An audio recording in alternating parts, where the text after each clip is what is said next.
month of the Islamic calendar, which is the month of Hajj.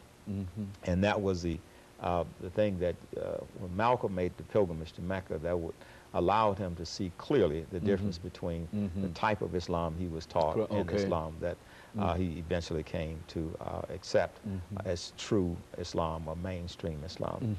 But as things developed, Malcolm became very popular. As a matter of fact, as early as 1958, he traveled abroad to Sudan, to Egypt, and to Turkey, and he had a chance to see true Islam as early as 1958. So when he came back, he had a different kind of perspective on Islam in contrast to what he had been taught by the Honorable Elijah Muhammad. So as things kept unraveling, people inside of the Nation of Islam became somewhat jealous of him. And they started taking his articles out of the Muhammad Speaks newspaper. And, you know, the jealousy and animosity started to develop. So eventually, they tried to figure out some way to get him out of the Nation of Islam. And the incident they used as a pretext of getting him out of the Nation of Islam was when President John F. Kennedy was assassinated on November 22nd, 1963. Elijah Muhammad sent an executive order for none of his ministers to say anything about the incident. So Malcolm, after giving a speech, inadvertently said that the assassination of Kennedy was a case of the chickens coming home to roost. And what did he want to say that? I remember that statement. I remember. He made that statement, and then initially he was suspended from the Nation of Islam for 90 days. But he eventually realized that he was not going to be admitted back into the Nation of Islam. So he then went to the Islamic Center in Brooklyn, New York, and there at the Islamic Center, he became a true and proper Muslim.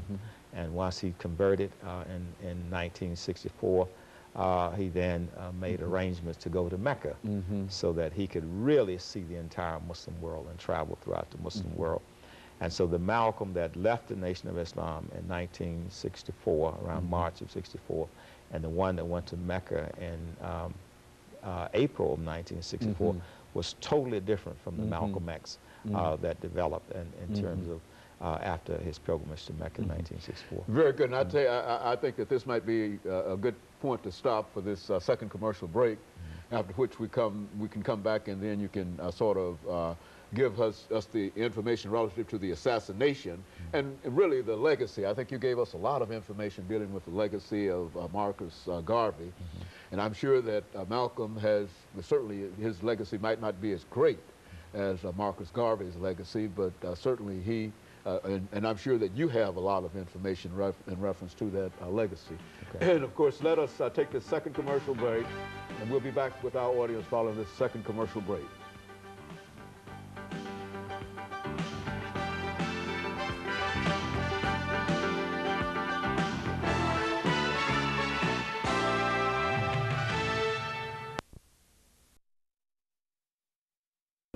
The chairperson